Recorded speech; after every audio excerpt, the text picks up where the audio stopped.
Welcome to the deep dive. We cut through the noise to get to what matters. Today, we're going deep, really deep into some ancient wisdom. We're looking at Psalm 62.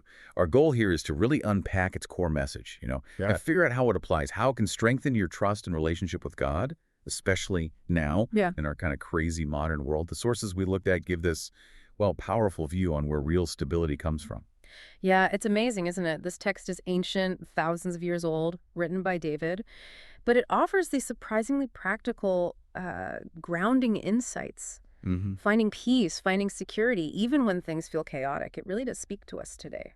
Okay, let's jump right in then. David starts off so strong in verses 1 and 2. Truly my soul waiteth upon God. From him cometh my salvation. He only is my rock and my salvation. He is my defense. I shall not be greatly moved. Oh.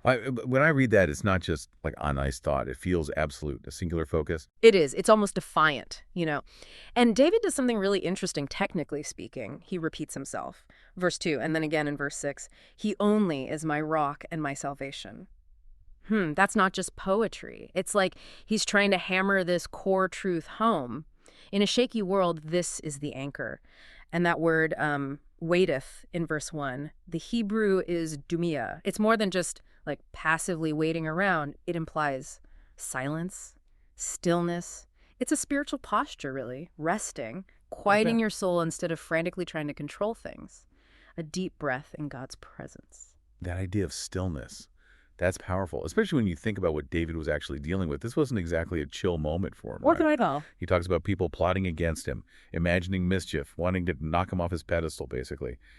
Verse 4 mentions them delighting in lies, blessing outwardly but cursing inwardly. Yeah, it sounds pretty stressful. Plots, deception. Right. A total contrast to the stability he's finding in God. And that really ties into this ancient and frankly modern mistrust of human power. Mm-hmm.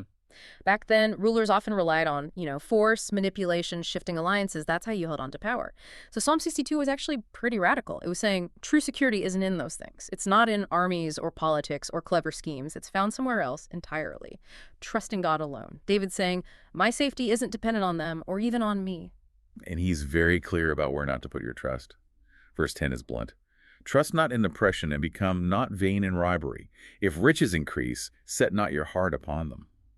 It cuts right through the usual temptations, doesn't it? Power grabs, dishonesty, money. Exactly. He's saying, look, these are dead ends. They won't deliver the security you think they will.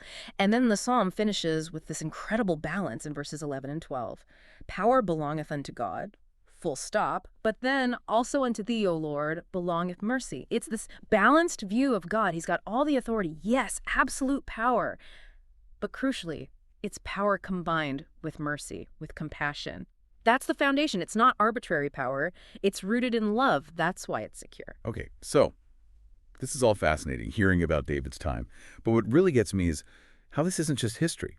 How does this ancient wisdom actually help us, right now? How could it deepen your relationship with God today? Great question.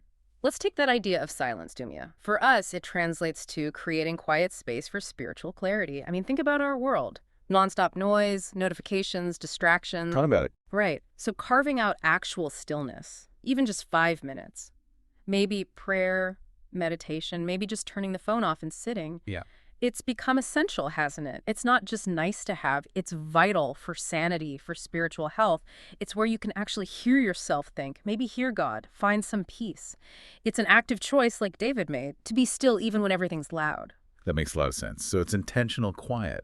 And what about David's warning against trusting in oppression or riches? Yeah. How does that play out for us? What are the modern pitfalls? Well, I think it speaks directly to don't rely on quick fixes. We're tempted, right, to cut corners, maybe manipulate a situation slightly, rely too much on money, thinking it'll solve everything, bring us safety. Yeah, the easy way out. Exactly.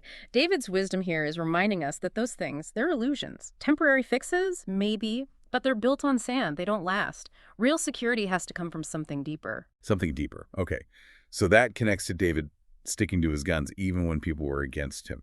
So how does resisting that urge, to lash out or game the system when things feel unfair? How does that help us live with integrity in a distracted world? Oh, it's fundamental. When you choose integrity, honesty, patience, trusting God's timing, instead of reacting with, say, anger or deception, You're actively building your life on solid rock, not sand. It's choosing a foundation of faith and truth over a fleeting win. It builds this internal strength, Yeah. something external chaos can't touch. And that kind of integrity, it actually allows for a more authentic relationship with God because you're trying to live in line with his character. Right. And that constant pressure we feel to Yeah. perform, achieve, collect likes. This psalm feels like an invitation to just stop. Stop hustling for worth. What a relief. Isn't it? Society screams that our value is tied to our job title, our status, how busy we look. Psalm 62 gently reminds you, your real worth, your deepest security, it comes from God, period. It's not earned. You have it because you belong to him. Understanding that frees you from that exhausting treadmill of trying to prove yourself all the time. You can just be. Find value in being loved, not just in doing. That's huge. Okay, and finally, that big statement. Power belongs to God. How should that change how we view any influence we might have, even small influence? It calls us to hold power lightly and use it well. Any influence, leadership, authority, maybe in your family, your job, your community, it's not for your own glory, right? It's a stewardship. It's meant for service. So the call is to be strong, yes, but also merciful, mirroring God's nature. It stops power from being about hoarding and turns it into something you use responsibly, compassionately. Wow. Okay, this deep dive into Psalm 62. It really does offer so much reassurance. It teaches that stillness isn't weakness. It's actually strength.